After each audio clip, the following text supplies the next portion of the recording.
Petty Officer Second Class Olivia Chen adjusted her collar one more time before stepping onto the Naval Station Norfolk security checkpoint. Just another 12-hour shift guarding Gate 2. Her life had fallen into a comfortable routine since joining the Navy 3 years ago. Wake up at 0430, morning PT, breakfast at the mess, and guard duty from 0600 to 1800. Nothing glamorous, nothing that would ever make headlines. Just doing her job with quiet competence. Before we jump back in, tell us where you're tuning in from, and if this story touches you, make sure you're subscribed, because tomorrow I've saved something extra special for you. The morning fog rolled in from the Chesapeake Bay, blanketing the world's largest naval station in a ghostly haze. Olivia could barely make out the massive silhouettes of aircraft carriers and destroyers moored at the piers. She loved these quiet moments before the rush began, before hundreds of sailors, contractors, and civilian employees started flowing through her checkpoint. "Morning, Chen," called Master-at-Arms First Class Rodriguez as he approached the security booth. "You're early again." "Better early than late, Chief," Olivia replied with a small smile. At 28, she was older than most of her peers at her rank, having joined the Navy after trying college and finding it wasn't for her. The structure of military life suited her better: clear expectations, defined roles, and the satisfaction of serving a purpose larger than herself. Rodriguez handed her a tablet with the day's security briefing. "Heads up, we've got a VIP visit today. Admiral Hollister's coming through for fleet inspections. Security's being tightened across all checkpoints." Olivia nodded, scanning the briefing. Admiral James Hollister, commander of U.S. Fleet Forces Command. A 4-star admiral whose decisions affected thousands of sailors across the Atlantic. She'd seen his picture in Navy publications but had never encountered him in person. Not that it mattered. Admirals didn't exactly stop to chat with checkpoint guards. "Got it, Chief. I'll make sure everything's by the book." As Rodriguez walked away, Olivia settled into her booth and began her pre-shift checks. Radio check, security camera verification, ID scanner calibration. The methodical routine centered her, preparing her mind for the hypervigilance her job required. Her father, a former Marine, had taught her that excellence was built on consistency, doing the small things right every time, even when no one was watching. The sun was just breaking through the fog when the first vehicles began arriving. Olivia fell into her rhythm, checking IDs, asking security questions, inspecting vehicles when protocols required. She moved with practiced efficiency, balancing thoroughness with the need to keep traffic flowing. Preparing and narrating this story took us a lot of time, so if you are enjoying it, subscribe to our channel. It means a lot to us. Now back to the story. By mid-morning, the fog had lifted, revealing a brilliant blue October sky. The temperature remained cool, perfect for standing guard without sweating through her uniform. Olivia had processed over 100 personnel already, each interaction brief, but requiring her full attention. She never complained about the monotony. Monotony meant nothing was going wrong. At 10:43, her radio crackled. "All checkpoints, be advised. Admiral's motorcade approaching from main entrance. ETA, your location's approximately 15 minutes. Olivia straightened her uniform again, though it was already immaculate.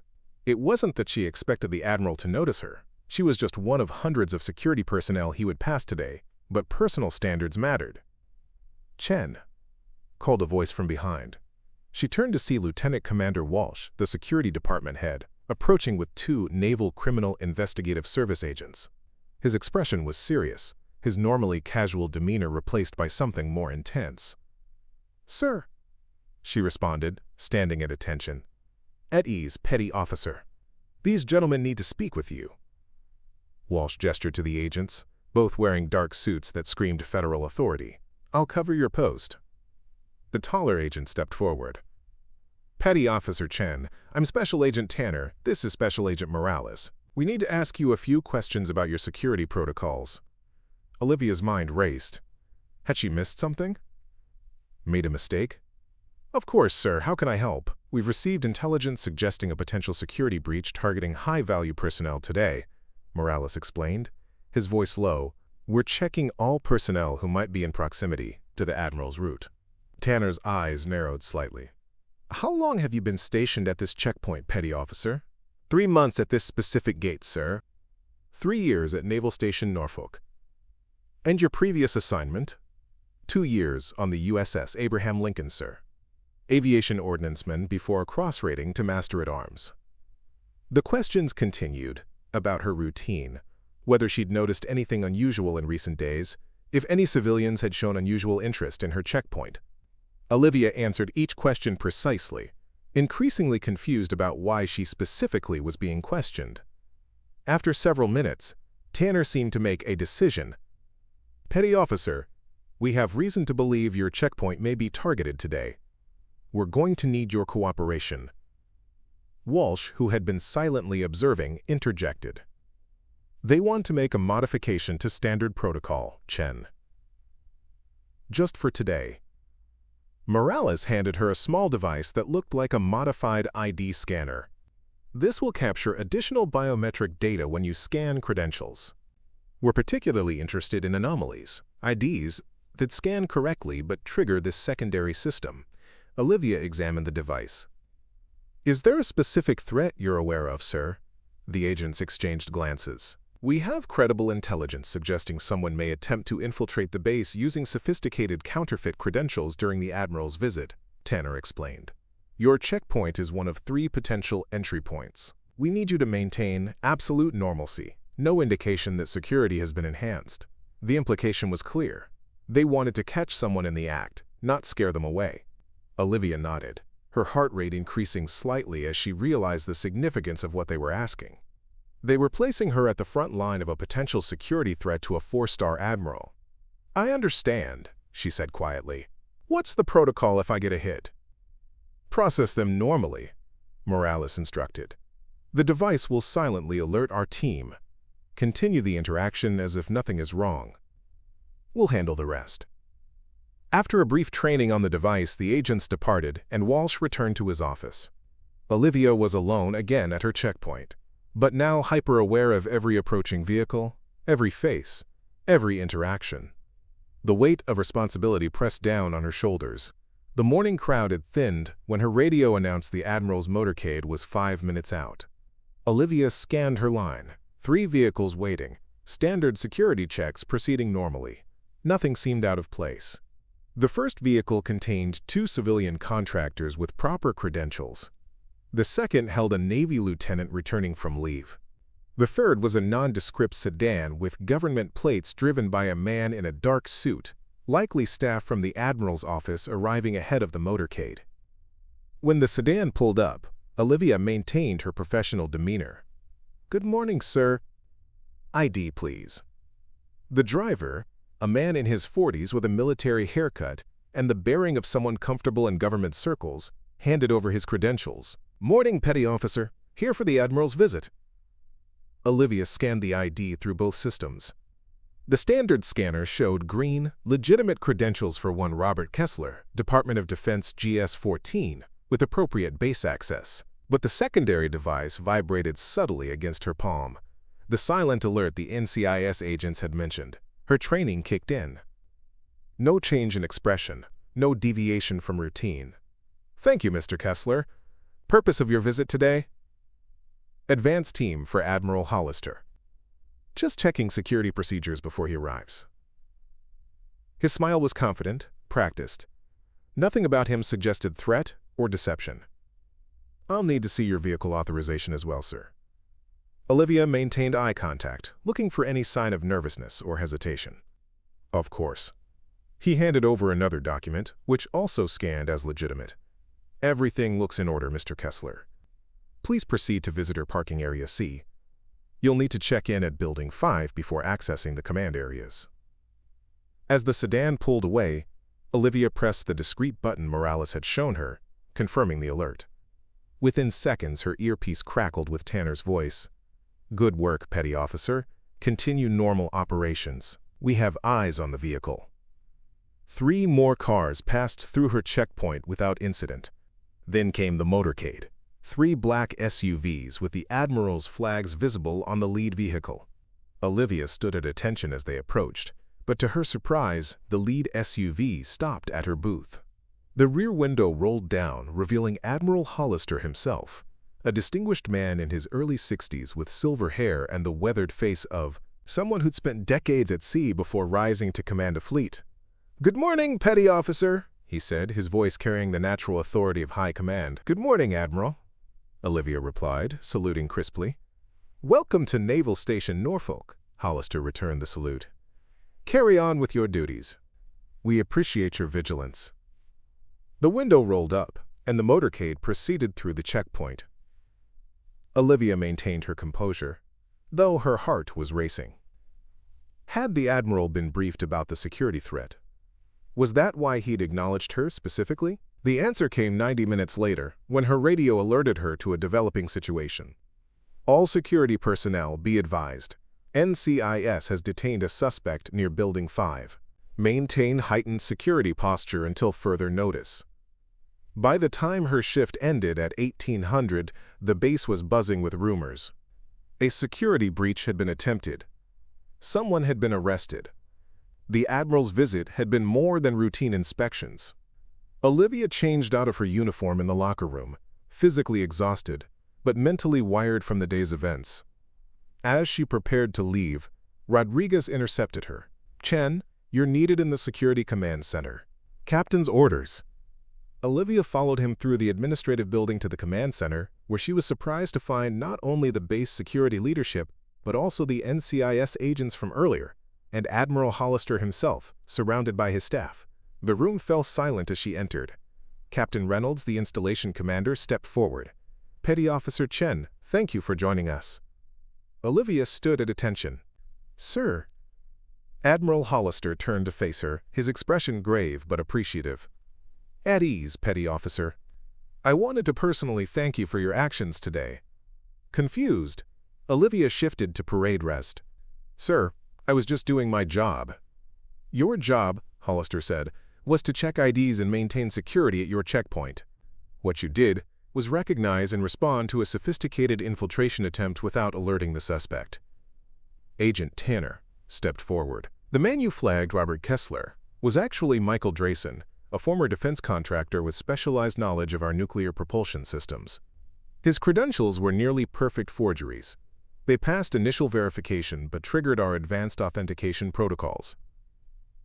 When he realized he'd been identified, Morales continued, he attempted to access restricted areas where the Admiral was scheduled to inspect submarine maintenance facilities.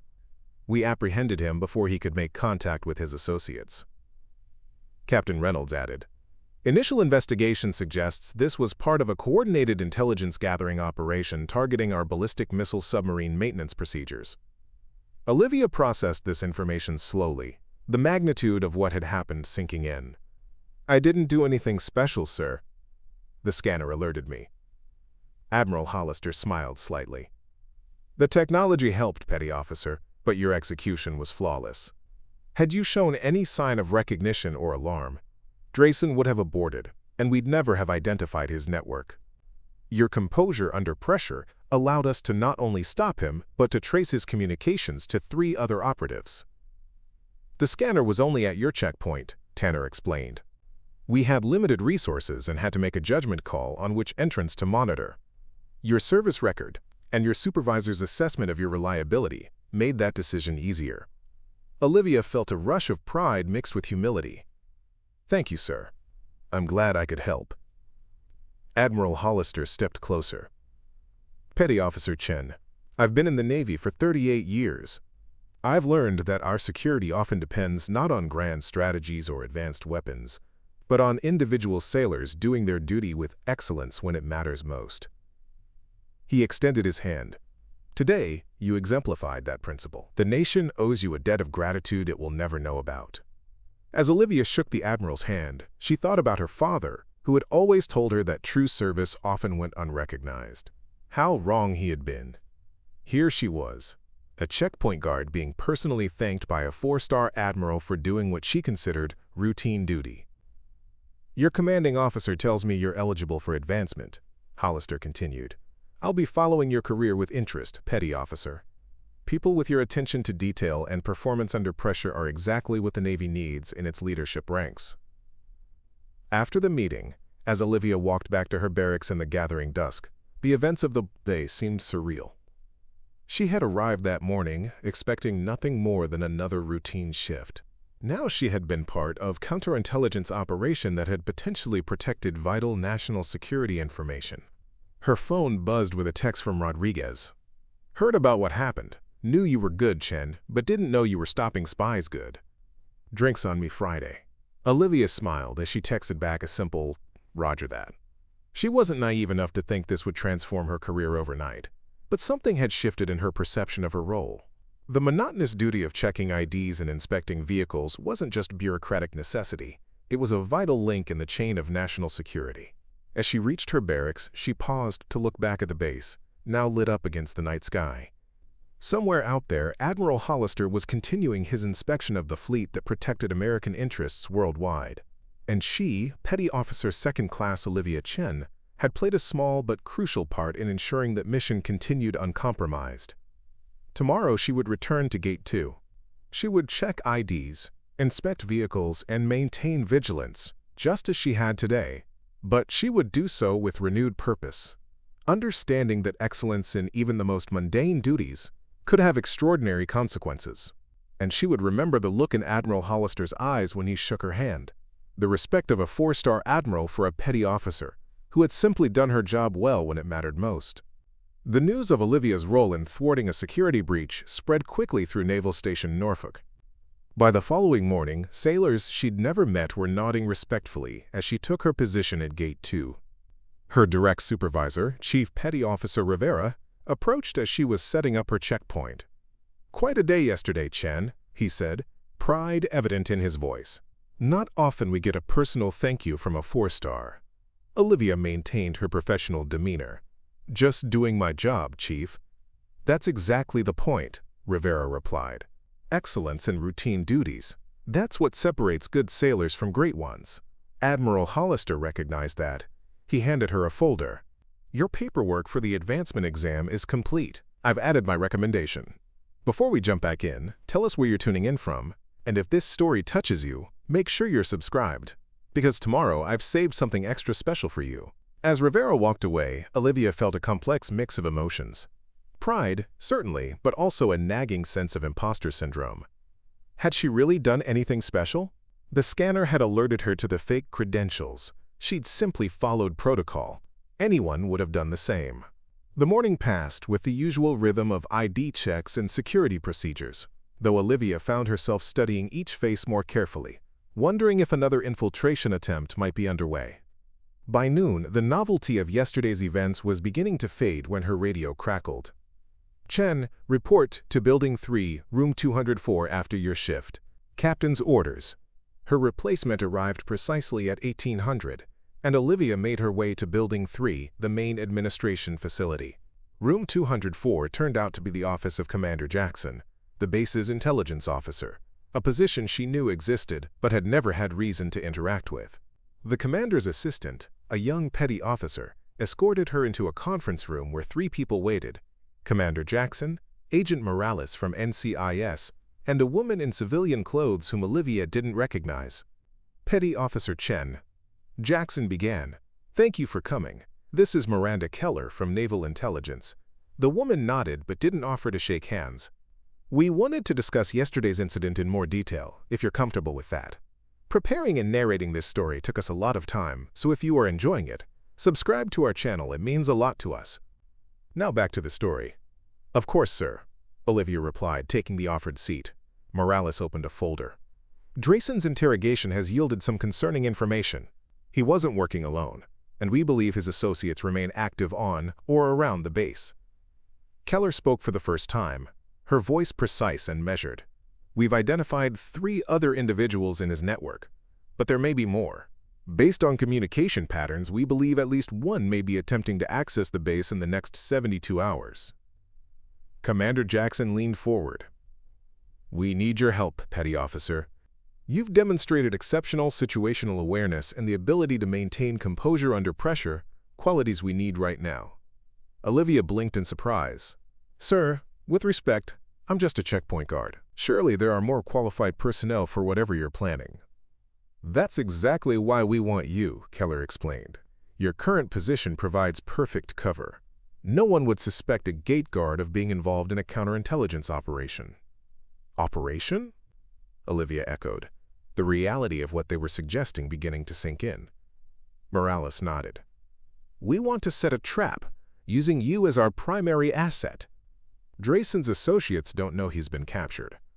We've maintained radio silence and kept his arrest completely off the books. They believe he successfully penetrated our security and will be expecting his signal to proceed with their own infiltration.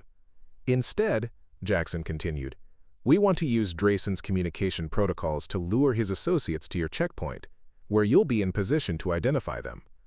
Olivia took a deep breath. What exactly would I need to do?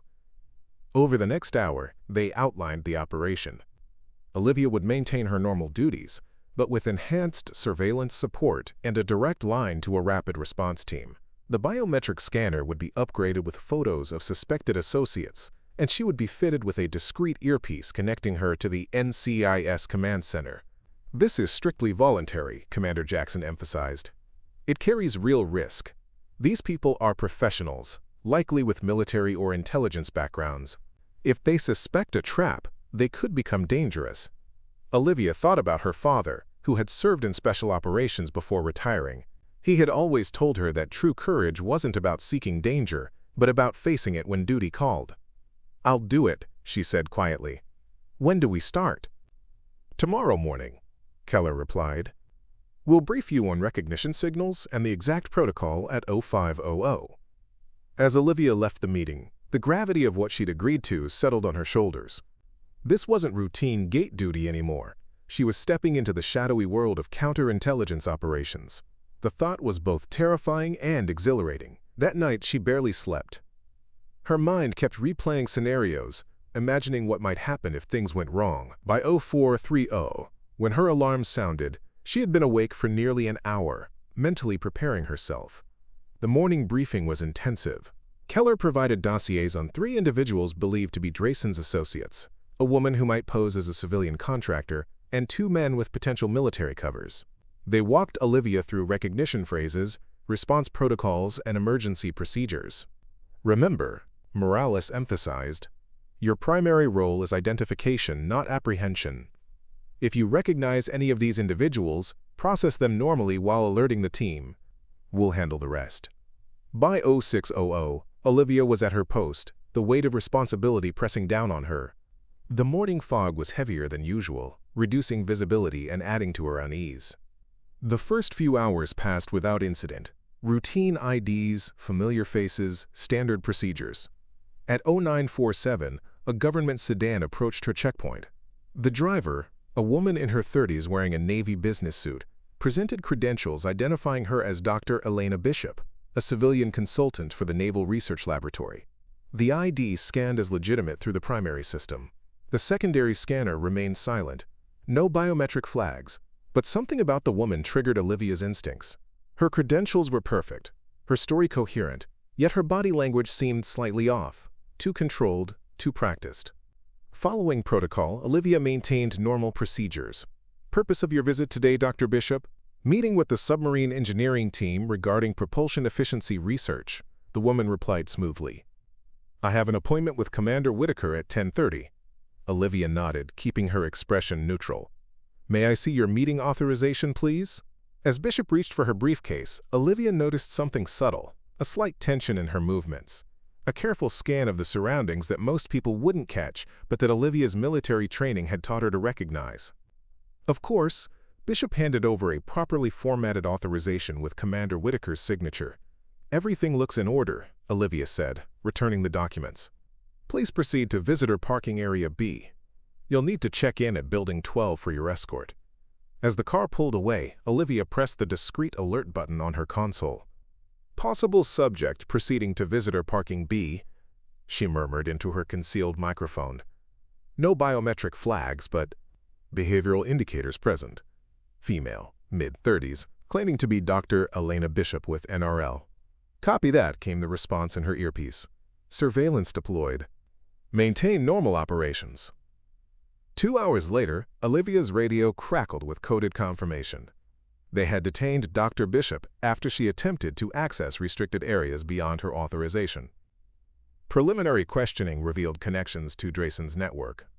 Olivia allowed herself a moment of satisfaction, but remained vigilant. If their intelligence was correct, at least 2 more operatives would attempt to penetrate the base's security in the coming days. The second day of the operation passed without incident. By the third morning, Olivia was beginning to wonder if the remaining operatives had been scared off. The strain of maintaining hypervigilance while appearing normal was taking its toll. She'd barely slept, jumping at shadows in her barracks room. Just after noon on the third day, a Navy shuttle bus approached her checkpoint. These buses regularly transported sailors between different areas of the massive base, and the drivers were typically familiar faces. Today's driver, however, was someone she didn't recognize, a man in his late 40s wearing the correct uniform but lacking the easy familiarity most base drivers displayed. "Afternoon, Petty Officer," he said, handing over his ID. Route 3 shuttle making the rounds. The ID identified him as Chief Petty Officer Thomas Mercer, assigned to base transportation. It scanned clean through both systems, but something felt wrong. The man's accent had a slight inflection she couldn't place. Not quite American regional, but something else entirely. "New to the route, Chief?" she asked casually, examining the passenger manifest he'd provided. "First week," he replied with a smile that didn't quite reach his eyes. "Still learning my way around." Olivia nodded, returning his ID. "Manifest looks good. Proceed to your designated stops only, please." As the bus pulled away, she activated her alert. Possible subject operating Navy shuttle, Route 3. Male, late 40s, identifying as Chief Petty Officer Mercer. No biometric flags, but linguistic anomalies noted. The response was immediate. "Copy that. Assets moving to intercept at Stop 2. Maintain position." 30 minutes later, confirmation came through. The shuttle driver had been apprehended, attempting to photograph restricted areas of the submarine piers. 2 actual sailors on the shuttle had been detained as well, revealing a more complex operation than they'd initially suspected. By the end of her shift, Olivia was exhausted but satisfied. 2 of the 3 known operatives had been captured, largely due to her observations. As she prepared to leave, Agent Morales approached. "Outstanding work today, Chen," he said quietly. The driver was Russian intelligence, operating under deep cover. He'd been in the U.S. for over a decade, building his legend. "Your catch probably saved us years of security breaches." Olivia felt a surge of pride mixed with disbelief. Russian intelligence, here in Norfolk. Naval Station Norfolk houses 2/3 of our Atlantic fleet, including nuclear assets. "It's one of the highest value intelligence targets in the country," Morales explained. "We've always known they had assets targeting the base. Finding them is the challenge." "What about the 3rd operative?" Olivia asked. Morales' expression tightened. "Still at large. Intelligence suggests it's their most sophisticated asset, someone who may have legitimate access already. We're widening the net, but it's going to be challenging." The next morning, Olivia was surprised to receive orders temporarily reassigning her to Building 3, Commander Jackson's intelligence section. When she reported for duty, Keller was waiting. "You've proven yourself, Petty Officer," she said without preamble. "We need you for the next phase of this operation." "Next phase?" Olivia asked. "Finding the 3rd operative," Keller explained, leading her to a secure conference room. "We believe they've established themselves inside the base security structure, possibly as active-duty military or civilian security personnel." Inside the conference room, Commander Jackson and Agent Morales were reviewing personnel files projected on a large screen.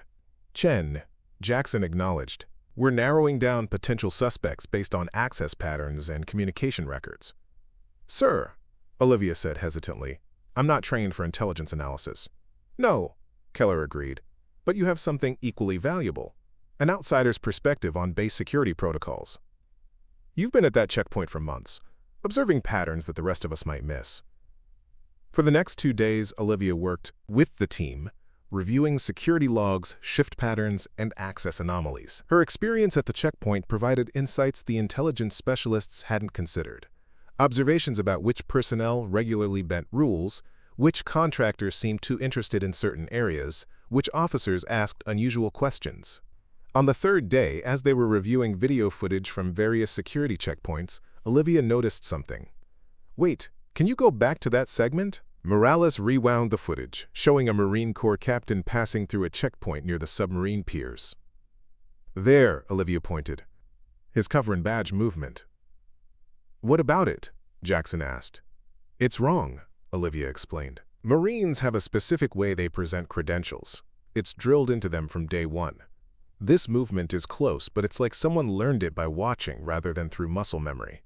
Keller leaned forward, studying the footage. "Could be nothing. Or it could be everything," Morales countered. "Can we get an ID on this officer?" The facial recognition system identified the man as Captain James Harrington, assigned to Marine Security Detachment Headquarters. His records showed an exemplary service history, including deployments to Afghanistan and embassy duty in Eastern Europe. "Run a deep background," quote, Commander Jackson ordered, "and pull his access logs for the past 6 months." Within hours, discrepancies began to emerge. Captain Harrington's access patterns showed unusual interest in submarine maintenance schedules. His personnel file contained minor inconsistencies that might have been clerical errors or something more sinister. "We need to bring him in for questioning," Morales argued. "Not yet," Keller countered. "If he's our third operative, confronting him directly could spook others we don't know about. We need to catch him in the act." The plan they developed was risky. Using Olivia as bait, they would create the impression that she had accessed sensitive information about submarine deployments. Information a foreign operative would find irresistible. "You're asking me to draw out a professional intelligence agent," Olivia said, the gravity of the situation sinking in. "We'll have you covered every second," Jackson assured her. "But yes, that's exactly what we're asking. Your inexperience is actually an asset here. He'll see you as an easy target, someone who stumbled onto valuable information without understanding its significance." The trap was set. Over the next few days, Olivia was ostentatiously assigned to courier classified documents between the intelligence section and the submarine squadron headquarters. Her new access credentials were entered into the system with deliberate security gaps that a sophisticated operative would notice.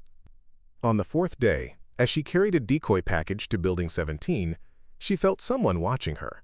A casual glance revealed Captain Harrington standing near the entrance, apparently engaged in conversation with another officer. "Target acquired," she murmured into her concealed microphone. "Building 17 entrance, east side." "Copy that," came the response. "Proceed as planned. Assets in position." Olivia continued her route, maintaining the appearance of a junior sailor focused on her assigned task. As she entered the building, she sensed rather than saw Harrington following at a discreet distance. In the hallway leading to the secure communication center, she paused, pretending to adjust her uniform while actually checking her surroundings. Harrington was now alone, moving with purpose in her direction. "Petty Officer Chen," he called, his voice carrying the natural authority of a Marine officer. "A moment of your time." Olivia turned, maintaining her cover of respectful deference. "Yes, sir. How can I help you, Captain?" "I understand you're handling the updated deployment schedules for Squadron 6, he said, his tone casual, but his eyes intently focused on the package she carried. This was the test. Harrington shouldn't have known what she was carrying, and Squadron 6 wasn't mentioned in any of the decoy information they'd planted. "I'm sorry, sir," she replied carefully. "I'm just delivering sealed documents. I don't know their contents." His expression shifted slightly, a micro-expression of calculation that most people would miss. "Of course, my mistake." He gestured toward a nearby conference room. "Could I speak with you privately for a moment?" "It's about your security clearance update." This was the moment of truth. If she refused, they might lose their chance to confirm his role. If she agreed, she would be alone with a potentially dangerous foreign operative. "Certainly, sir," she said, following protocol by maintaining the appearance of compliance with a superior officer's request. As they entered the empty conference room, Harrington closed the door behind them. His demeanor changed instantly, becoming more focused and intense. "Petty Officer, I'm conducting a security audit," he said, producing official-looking credentials. "Several classified documents have been misrouted recently. I need to verify what you're carrying." Olivia recognized the approach, a false security concern designed to get her to voluntarily surrender the documents. "I'll need to call this in, sir. My orders are to deliver this package directly to Commander Lewis without deviation." Harrington's expression hardened. "That won't be necessary." He moved toward her, his posture subtly shifting to block her path to the door. "This is a direct order, petty officer. Hand over the package." Olivia maintained her composure, though her heart was racing. "I'm sorry, sir, but I need verification from my chain of command." His hand moved toward what appeared to be a concealed weapon. "I don't think you understand the situation." The door burst open. Agent Morales and 2 armed security personnel entered, weapons drawn. "Captain Harrington, hands where we can see them." What followed happened with stunning speed. Harrington reacted with the trained reflexes of a professional operative, drawing a concealed weapon and grabbing Olivia as a shield. "Stand down or she dies," he ordered, his accent suddenly shifting to something distinctly Eastern European. Olivia didn't hesitate. Using the close-quarters combat techniques from her training, she drove her elbow sharply backward into his solar plexus, while simultaneously twisting to break his grip. The move created just enough space for the security team to act. Harrington was subdued and disarmed in seconds. As they led him away, Morales approached Olivia, concern evident in his expression. "Are you all right?" She nodded, adrenaline still coursing through her system. "Yes, sir. Just doing my job." "That was more than just doing your job," he replied. "That was exceptional composure under pressure. Not many people could maintain their cover with a foreign operative holding a gun on them." The aftermath of Harrington's arrest revealed the full scope of the operation they'd disrupted. He was identified as Mikhail Petrov, a deep-cover Russian intelligence officer who had been operating under the stolen identity of a Marine captain killed in Afghanistan years earlier. His position had allowed him to access sensitive information about submarine operations, nuclear weapons, security protocols, and fleet deployments. 2 weeks after the arrests, Olivia found herself in an unfamiliar situation, standing at attention in the office of Admiral Hollister as he reviewed a classified after-action report. The room was silent except for the occasional sound of turning pages. On the wall behind his desk hung photographs of ships he'd commanded, medals he'd earned, and moments that defined a distinguished naval career spanning nearly 4 decades. Finally, the Admiral set down the report and looked up at her. "Sit down, Petty Officer Chen. Before we jump back in, tell us where you're tuning in from. And if this story touches you, make sure you're subscribed, because tomorrow I've saved something extra special for you." Olivia took the offered seat, maintaining her professional composure despite her nervousness. This was only her 2nd time in the Admiral's presence, and the first where she was the sole focus of his attention. "I've reviewed the full intelligence assessment," Hollister began, his voice measured and thoughtful. "What began as a simple security check at your gate led to the unraveling of one of the most sophisticated intelligence operations targeting our naval assets in the past decade." "I was just doing my job, Admiral," Olivia replied automatically. Hollister smiled slightly. "That phrase, 'just doing my job,' is interesting, isn't it? We say it as if it diminishes what we've done, when in reality, doing our job with excellence is precisely what the Navy needs most." He leaned forward. "Tell me, Petty Officer, why did you join the Navy?" The question caught her off guard. "I wanted structure, sir. Direction. And—" She hesitated, then decided on honesty. "I wanted to be part of something larger than myself." The Admiral nodded. "Larger than yourself. That's what we're all part of here. A mission that extends beyond any individual sailor. The security of a nation." He stood and walked to the window overlooking the sprawling naval base. "Do you know what was scheduled to deploy next week from Pier 12? No, sir. The USS Virginia, one of our most advanced nuclear submarines. According to what we've learned from interrogating Petrov, his team was tasked with obtaining the deployment schedule, patrol routes, and communication protocols." He turned back to face her. If they had succeeded, they could have tracked that submarine throughout its deployment, potentially compromising national security at the highest level. Preparing and narrating this story took us a lot of time, so if you are enjoying it, subscribe to our channel. It means a lot to us.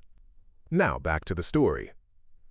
The gravity of what could have happened settled on Olivia's shoulders. She had known the operation was important, but hearing the Admiral speak so directly about the potential consequences made it real in a way the classified briefings hadn't. "Your actions prevented that outcome," Hollister continued. "Not just by identifying the initial suspect at your checkpoint, but by your continued involvement in the counterintelligence operation. Commander Jackson speaks highly of your analytical contributions." Olivia felt a flush of pride mixed with humility. "The team did the real work, sir." I just provided some observations from my experience at the gate. Those observations proved crucial.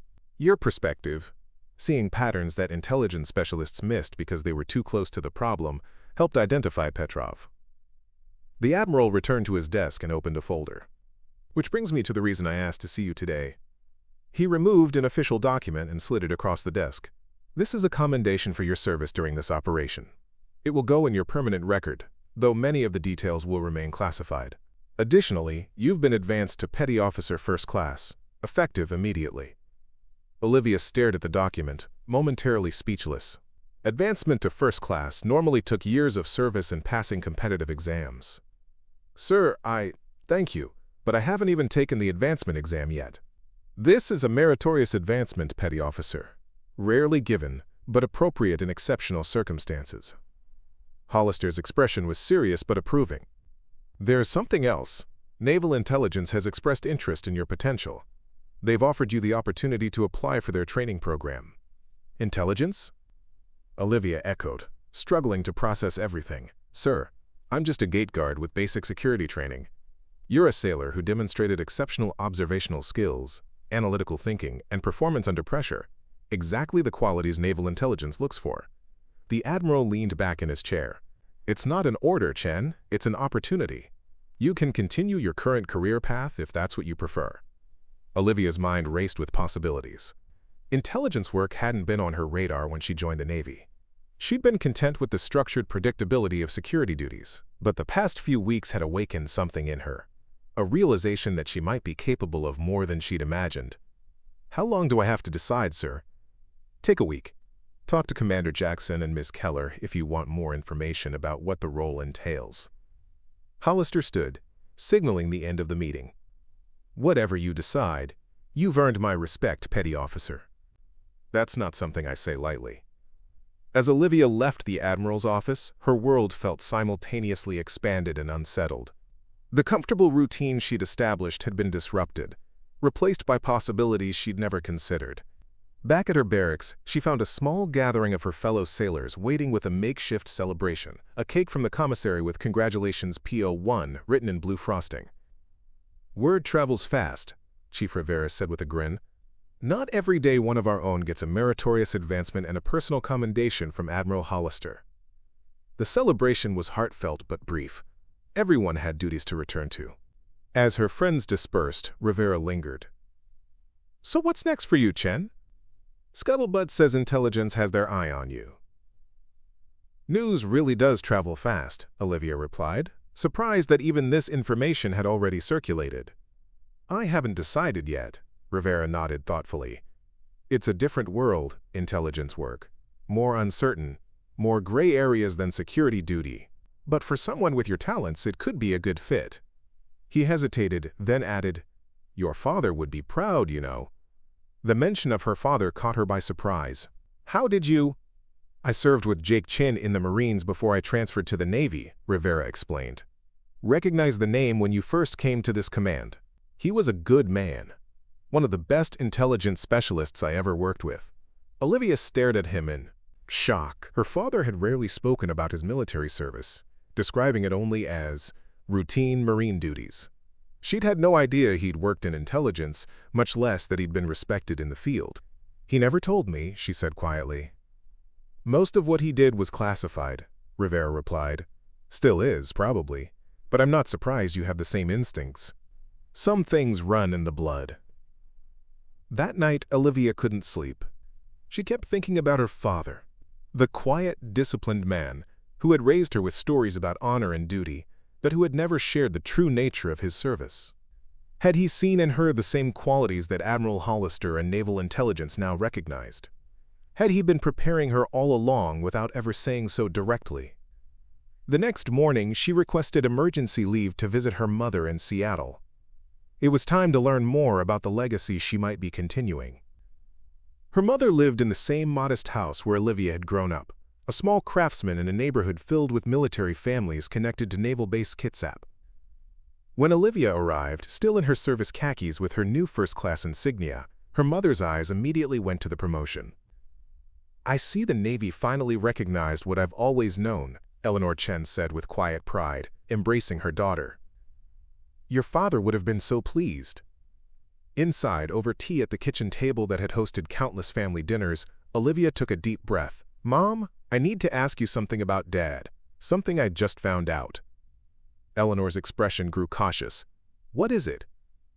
Was Dad in naval intelligence? Or marine intelligence?" Her mother's surprise seemed genuine. "Who told you that?" "My chief. He says he served with Dad. Called him one of the best intelligence specialists he ever worked with." Eleanor was quiet for a long moment, then rose and went to the hallway closet. She returned with a small wooden box Olivia had never seen before. "Your father asked me to give you this if you ever ask about his service. He said you'd ask when the time was right." The box was locked, but her mother produced a key from her pocket. Inside, Olivia found military commendations she'd never seen, photographs of her father in unfamiliar settings with men whose faces were sometimes blurred, and a letter addressed to her in her father's distinctive handwriting. With trembling fingers, she opened the envelope. "My dear Olivia," it began, "if you're reading this, then you've discovered something about my service that I never discussed while I was alive. This wasn't because I didn't trust you, but because the work I did required absolute discretion, even from those I loved most." The letter explained that Jake Chen had indeed been part of a specialized marine intelligence unit, operating in environments where his Chinese-American heritage and language skills had provided unique advantages. For 22 years he had served in roles that never appeared in his official record, gathering intelligence that helped protect American interests and saved countless lives. "I recognized in you, even as a child, the same qualities that served me well," the letter continued. "Keen observation, instinctive understanding of people, and an ability to see patterns others miss. If you're reading this, those qualities have probably been noticed by others." Olivia felt tears forming as she read her father's words, written years ago but speaking directly to her present circumstances. "Whatever path you choose, remember that the greatest service often happens in the shadows, unrecognized and uncelebrated. True excellence isn't about medals or promotions. It's about doing the right thing when no one is watching and protecting those who will never know they were in danger." The letter concluded with a simple statement that broke the dam of Olivia's emotions. "I have always been proud of you, not for what you might achieve, but for who you are. Trust your instincts as I have always trusted them. They will guide you true." Through tears, Olivia looked up at her mother. "Did you know about his real work?" Eleanor nodded slowly. "Not everything. He couldn't tell me specifics. But I knew he wasn't just a regular Marine. The strange deployments, the middle-of-the-night phone calls, the way he would sometimes come home with a look in his eyes that spoke of things he could never share." She reached across the table to take her daughter's hand. "Is that what's happening to you now? Have they noticed the same things in you?" Olivia told her mother everything she could about the events of the past weeks. The checkpoint identification, the counterintelligence operation, Admiral Hollister's commendation, and the offer from Naval Intelligence. When she finished, Eleanor was quiet for a long moment. "What are you going to do?" "I don't know," Olivia admitted. "Until 2 weeks ago, I was content checking IDs at a gate. Now—" She gestured helplessly at her father's letter, and the commendation spread across the table. "Your father used to say that comfort is the enemy of growth," her mother said softly. "He believed we find our true capabilities only when we're willing to step beyond what feels safe." Olivia stayed with her mother for 2 days, going through her father's papers and learning about aspects of his life and service she'd never known. The man who had taught her to fish, to change a car's oil, and to always do her best even at tasks others found menial, had also been a decorated intelligence specialist whose work had influenced national security at the highest levels. When she returned to Norfolk, her decision was made.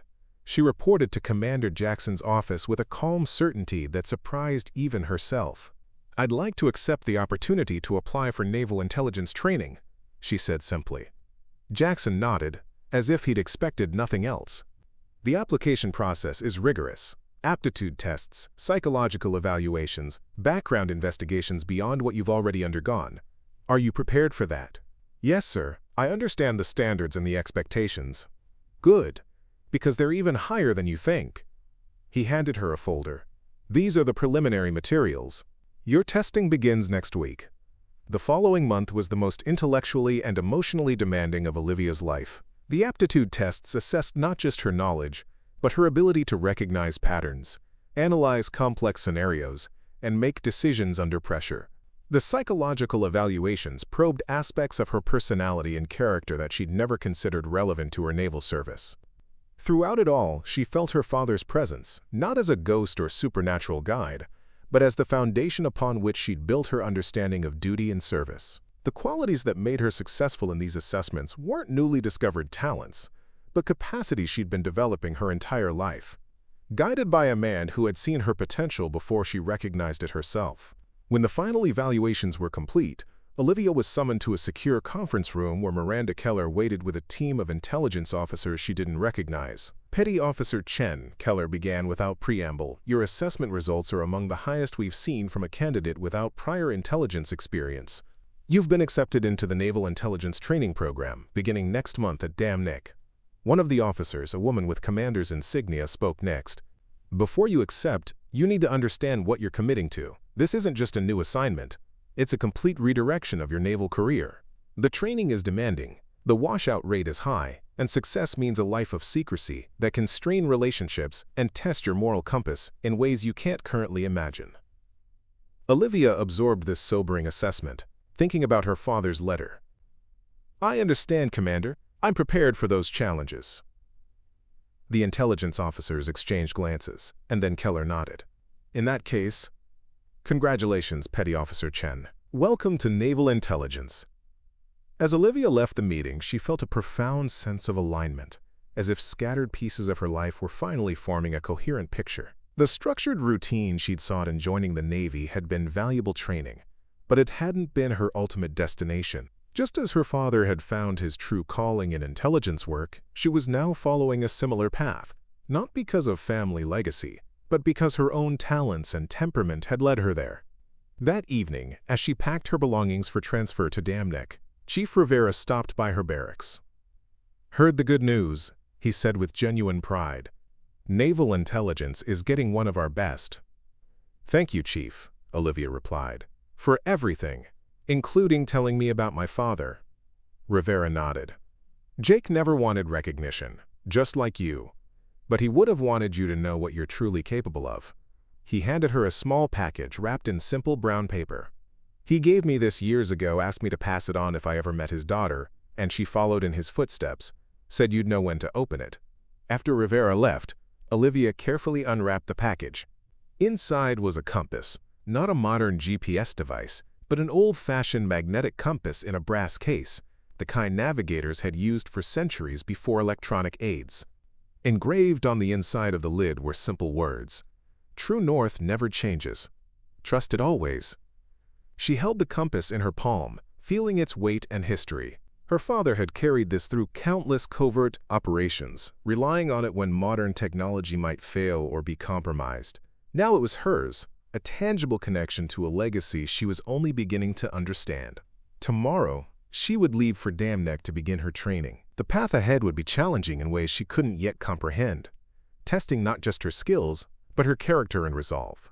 But as she looked at the compass, she felt a certainty that transcended nervousness. Just as the checkpoint duty that had seemed so routine had prepared her to recognize Drayson's deception, every experience in her life had been preparing her for this next chapter. The quiet lessons from her father, the disciplined routine of security work, the unexpected courage she'd found when facing Petrov. All of it had been guiding her toward a purpose she was only now discovering. Olivia carefully placed the compass in her pocket. Like her father before her, she would navigate the complex world of intelligence work guided by an internal sense of direction, a commitment to protecting those who would never know they had been in danger, and to serving with the quiet excellence that defined true heroism. The compass wasn't just a tool or a memento. It was a reminder that in a world of shifting threats and moral ambiguities, certain principles remained constant: honor, integrity, courage. The values her father had lived by, and that she would carry forward in her own service.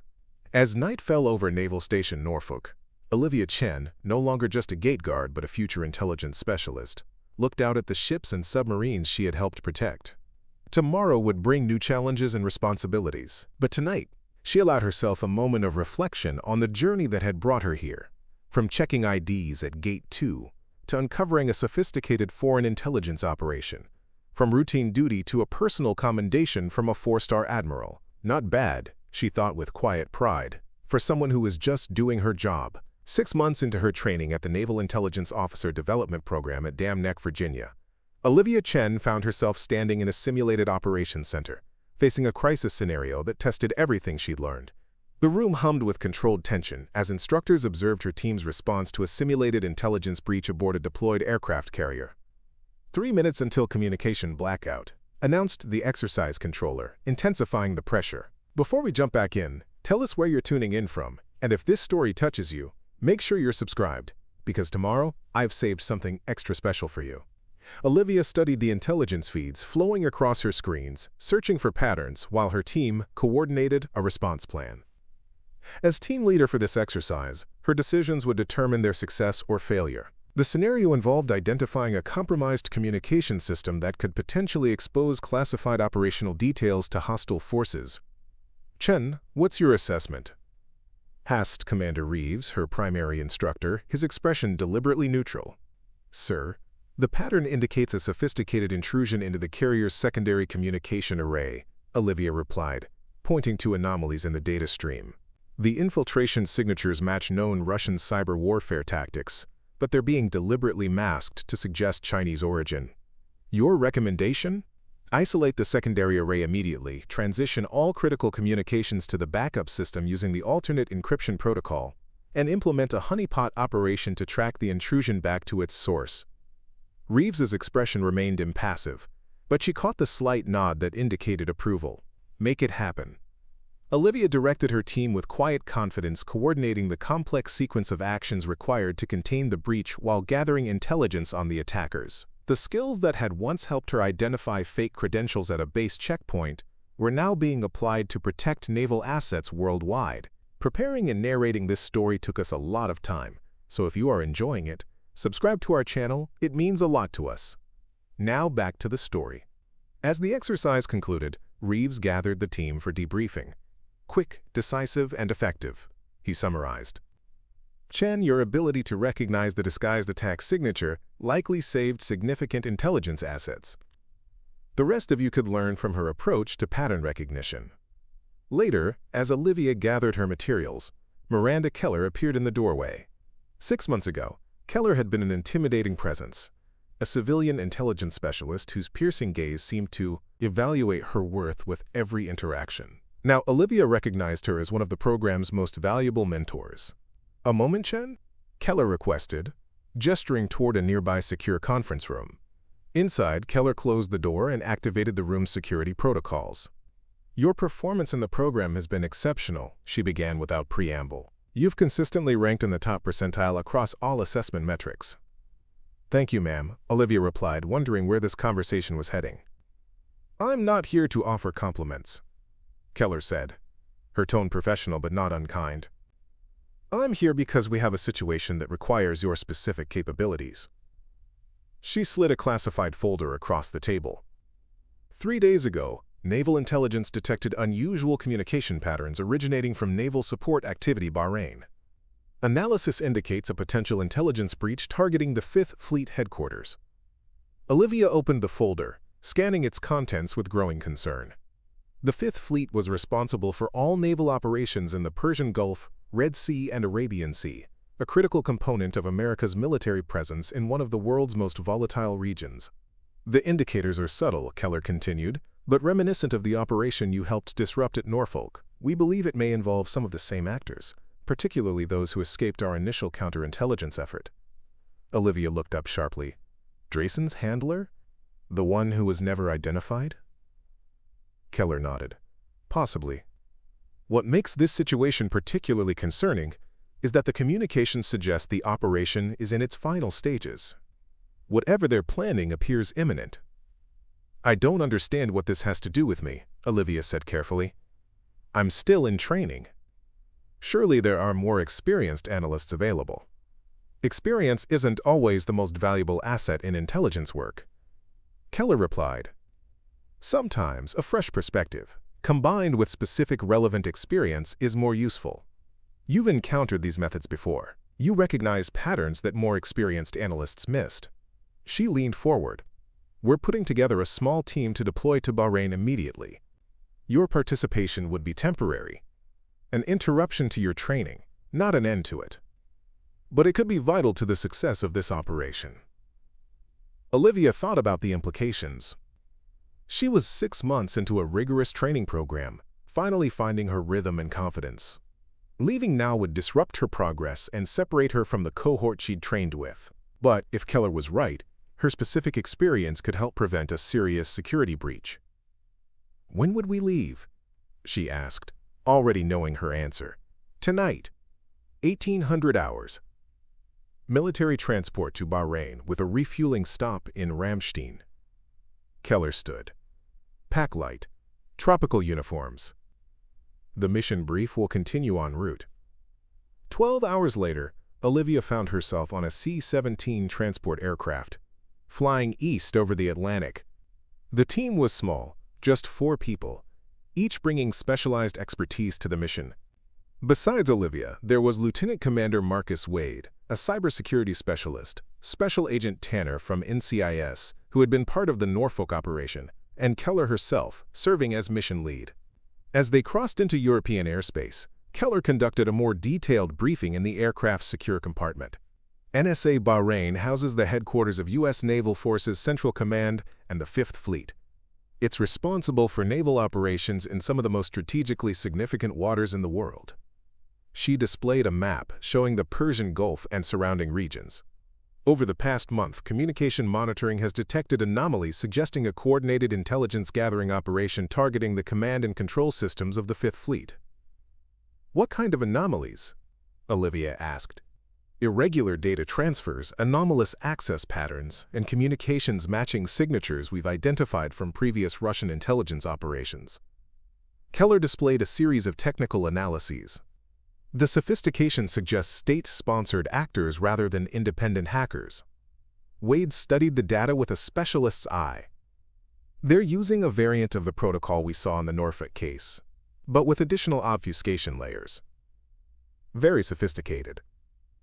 Our mission, Keller continued, is to identify the source of the breach, assess its extent, contain any damage, and if possible, track it back to its origin. We have the full cooperation of Fifth Fleet Security, but will be operating under restricted knowledge protocols. Meaning, Olivia asked. Meaning only the fleet commander and his immediate security staff know why we're really there. Tanner explained. To everyone else, we're conducting a Libanu, routine security assessment. Why the secrecy? Wade questioned.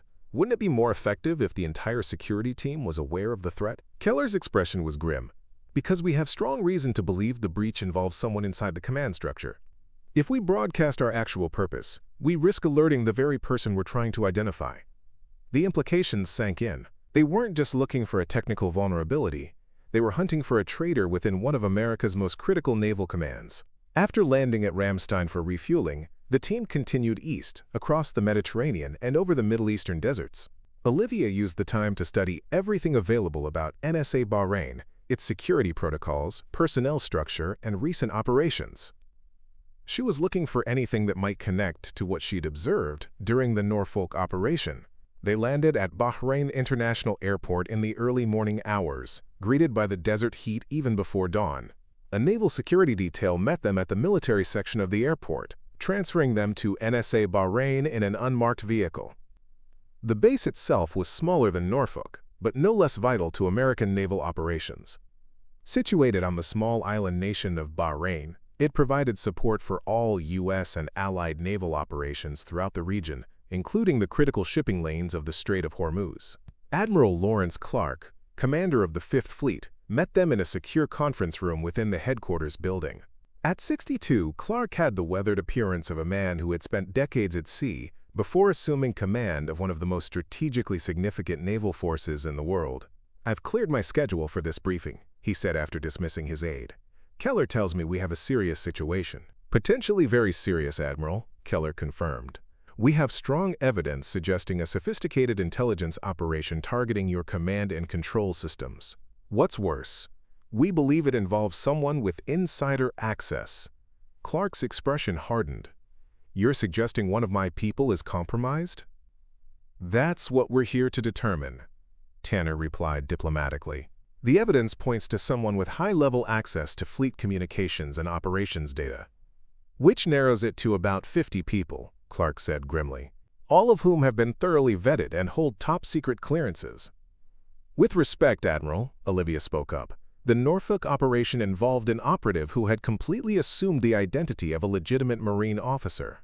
Their documentation and credentials were flawless. Only specialized biometric verification revealed the deception." Clark studied her with new interest. "You were part of that operation?" "Petty Officer Chen was instrumental in identifying and capturing 3 Russian intelligence operatives at Naval Station Norfolk," Keller explained. "Her observational skills and pattern recognition abilities were crucial to the operation's success." The Admiral nodded slowly. "What do you need from me?" "Unrestricted access to your communication systems, personnel records, and security logs," Wade answered. "And complete discretion. No one outside this room can know what we're investigating." "You'll have it," Clark promised. "But I want to be absolutely clear. If one of my people is compromised, I want them identified and removed before any damage can be done to our operations or personnel." The Fifth Fleet is currently coordinating multinational anti-piracy operations and conducting freedom of navigation exercises in disputed waters. A breach in our command systems could put ships and sailors at risk. "Understood, Admiral," Keller assured him. "We'll work quickly, but thoroughly." The team was assigned a secure space within the headquarters building, isolated from the main operations centers, but with full access to all systems and data. They worked through the first day, establishing their cover as a routine security assessment team while secretly beginning their hunt for the infiltrator. Wade focused on the technical aspects, analyzing communication patterns and system access logs. Tanner examined personnel files, looking for inconsistencies or red flags. Keller coordinated with her contacts in the broader intelligence community, seeking any external information that might be relevant. Olivia's task was to observe, to watch the everyday operations of the headquarters and look for the subtle behavioral indicators that might reveal deception. It was the same skill set she had used at the Norfolk checkpoint, but applied to a much more complex environment.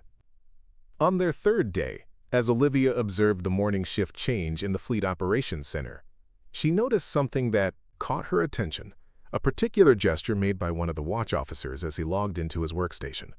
It was a small thing, almost imperceptible, but it triggered a memory from her counterintelligence training. Later, in their secure room, she described what she'd seen to the team. "Lieutenant Commander Phillips has an unusual login procedure. Before entering his credentials, he taps a specific pattern on the edge of his keyboard. 3 short, 1 long, 2 short." "Morse code?" Wade suggested. "No," Tanner replied, his expression sharpening. "It's a Russian intelligence technique, a kinesthetic mnemonic to activate certain mental states. It's used to help deep cover operatives maintain their focus when accessing compartmentalized identities." Keller was immediately alert. "Phillips, I've reviewed his file. 15 years of service, stellar record, multiple commendations." "Perfect cover," Tanner noted. "What's his area of responsibility?" Wade checked the duty roster. "He's the Assistant Fleet Operations Officer for the Arabian Gulf region. That gives him access to all ship movements, patrol schedules, and operational plans for the northern Persian Gulf, including operations near Iranian waters." "We need to look deeper," Keller decided. "Wade, access his system activity logs. Tanner, do a deep background verification. Chen, I want you to observe him directly. Learn his patterns, his interactions, his routines." Over the next 2 days, Olivia shadowed Phillips discreetly, using her cover as a security assessment officer to explain her presence in various parts of the headquarters. She observed him in meetings, during watch shifts, and in casual interactions with colleagues.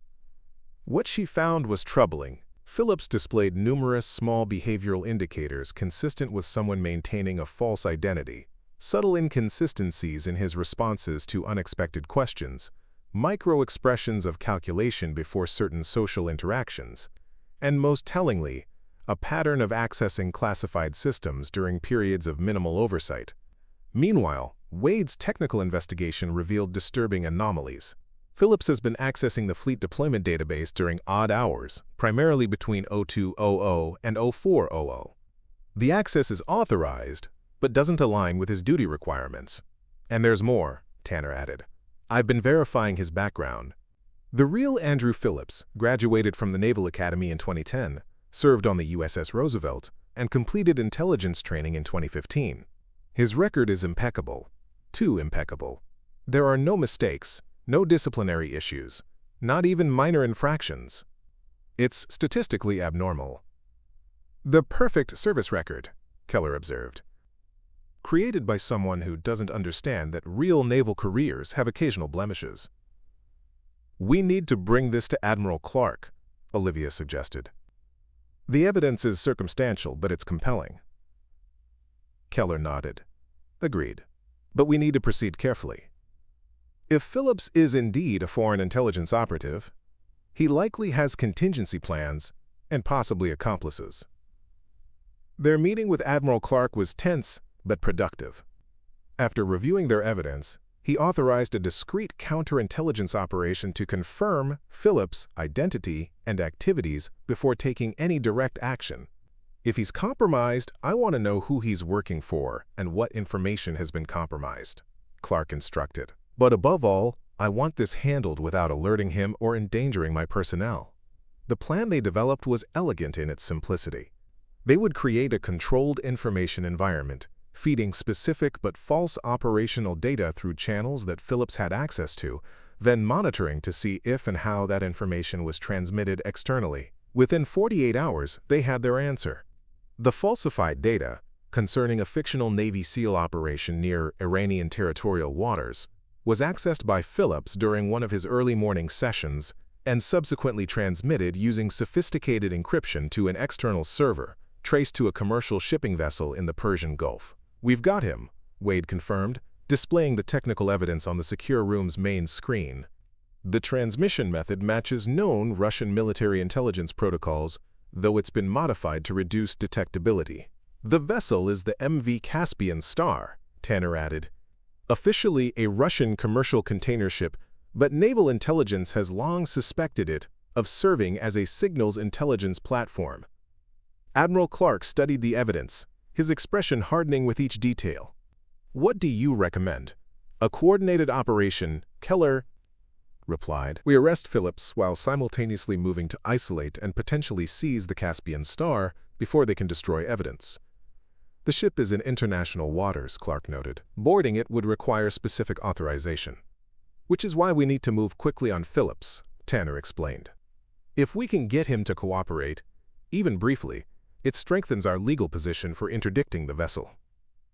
Clark nodded grimly. Make it happen. The operation to apprehend Phillips was planned for the following morning, when he was scheduled for an early shift in the operations center. Olivia, Tanner, and a small team of trusted security personnel would make the arrest, while Wade monitored communications to ensure no warning was transmitted to the Caspian Star. At 0545, as Phillips entered the headquarters building, Olivia observed him from her position near the security desk. He moved with the confident ease of someone who believed his cover was intact, nodding to colleagues as he proceeded toward the operations center. Tanner gave the signal, and the security team moved into position, blocking the corridor ahead of Phillips. Olivia approached from behind, her hand resting near her sidearm. Lieutenant Commander Phillips. Tanner called, his NCIS credentials displayed. We need you to come with us immediately. Phillips froze momentarily, his eyes calculating escape routes before his training reasserted itself. What's this about? He asked, his voice perfectly modulated to convey confused innocence. Security matters, sir, Olivia replied, moving to his side. Admiral Clark's orders. For a moment, it seemed Phillips would comply. Then, with startling speed, he drove his elbow into the nearest security officer and broke into a run toward an emergency exit. Olivia reacted instantly, pursuing him down the corridor as alarms began to sound. Phillips was fast, but Olivia's training, both in the Navy and during her intelligence course, had prepared her for this moment. She closed the distance as he crashed through the emergency door into the pre-dawn darkness. Outside, Phillips sprinted across the compound toward the perimeter fence. Olivia followed, calling for backup on her radio as she ran. Suspect is heading east toward the maintenance area. Request immediate containment. As Phillips approached a service gate, a security vehicle screeched into position, blocking his path. He veered right, toward a storage building, but Olivia had anticipated the move. She cut across his path, tackling him with precision that drove them both to the ground. Phillips fought with the desperate strength of someone who knew capture meant the end of everything. He struck out with trained efficiency, but Olivia countered each move, using his momentum against him until Tanner and the security team arrived to secure him. As they led the handcuffed Phillips back to the headquarters building, Olivia caught his gaze. For just a moment, his carefully maintained facade slipped, revealing the cold calculation beneath. He said nothing, but his eyes conveyed a clear message. This isn't over. The interrogation lasted for hours, with Phillips maintaining his cover identity despite mounting evidence. It wasn't until Wade discovered a hidden communication device in Phillips' quarters that the operation took an unexpected turn. It's set to transmit a continuous authentication signal, Wade explained to the team. If the signal stops for more than 6 hours, it triggers a protocol, likely alerting his handlers that he's been compromised. Which means we have less than 3 hours before the Caspian Star knows we've got him, Tanner calculated. Admiral Clark made the decision. We move on the ship now. I've secured authorization for a maritime interdiction operation based on suspected violations of international sanctions. A Navy SEAL team deployed from a nearby destroyer, boarding the Caspian Star in a precisely coordinated pre-dawn operation. What they found confirmed their worst fears: sophisticated communications equipment hidden behind false bulkheads, encrypted databases containing classified U.S. naval information, and evidence linking the operation directly to Russian military intelligence. Most significantly, they discovered files indicating that the intelligence gathering was preparation for a more aggressive operation, a planned cyber attack on Fifth Fleet command and control systems that could have disabled communications during a period of heightened tensions with Iran. Back at NSA Bahrain, the evidence from the Caspian Star finally broke Phillips' resistance. Faced with irrefutable proof of his true identity and mission, he began to cooperate, revealing details of the operation and his handlers' future plans. His real name was Alexei Petrov, cousin to the Mikhail Petrov that Olivia had helped capture at Norfolk. He had been operating under deep cover for 8 years, gradually rising through the ranks of naval intelligence until reaching a position that gave him access to Fifth Fleet operations. 1 week after Phillips' arrest, Admiral Clark summoned Olivia to his office. She arrived to find him reviewing after-action reports from the operation. Petty Officer Chen, he greeted her, setting aside the reports. I've been reading about your role in this operation. Impressive work. Thank you, Admiral, Olivia replied. It was a team effort. Yes, but your specific contributions were crucial. He studied her thoughtfully. You spotted behavioral indicators that others missed, anticipated Phillips' escape route, and personally affected his capture. Not bad for someone who was checking IDs at a gate less than a year ago. Olivia felt a flush of pride mixed with humility. I was fortunate to have good training, sir. Training helps. But there's something more at work here. Clark stood and walked to the window overlooking the harbor where Fifth Fleet vessels were moored.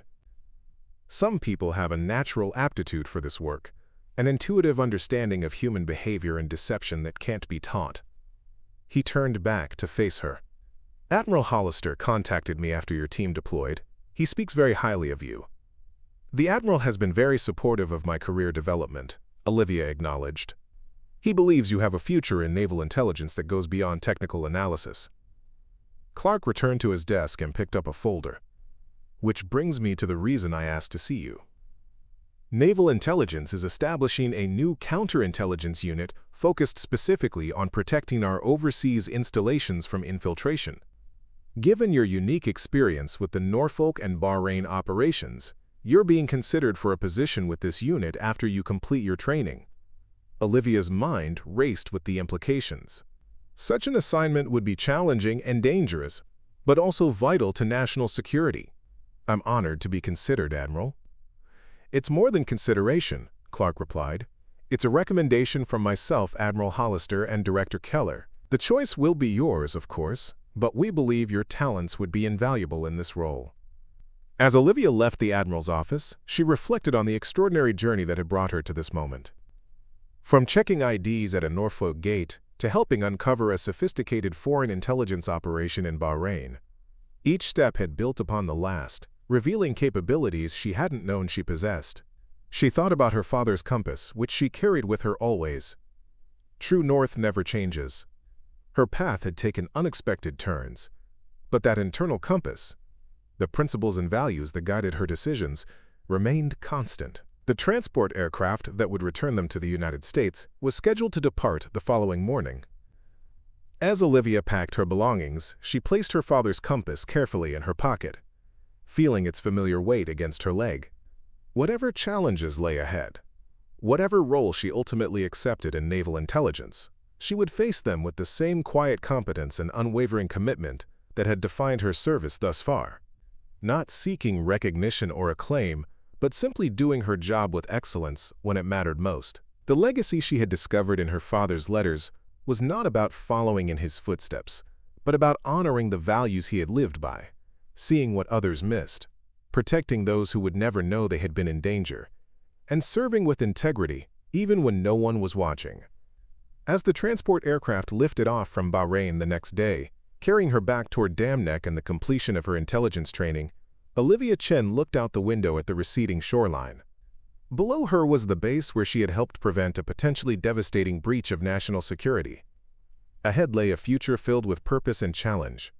She smiled, thinking of how it had all begun, with a routine assignment checking IDs at Gate 2, and an admiral who had taken the time to personally thank a junior petty officer for simply doing her job well. That moment of recognition had revealed possibilities she had never imagined for herself, setting her on a path that aligned her natural talents with the nation's most critical security needs. Sometimes, she reflected, the most extraordinary journeys begin with the most ordinary moments. And sometimes, the most valuable service comes from those who seek not recognition, but simply the satisfaction of knowing they've made a difference, even if that difference remains classified, acknowledged only in the quiet gratitude of those few who understand its true significance. Up next, you've got 2 more standout stories right on your screen. If this one hit the mark, you won't want to pass these up. Just click and check them out. And don't forget to subscribe and turn on the notification bell so you don't miss any upload from us.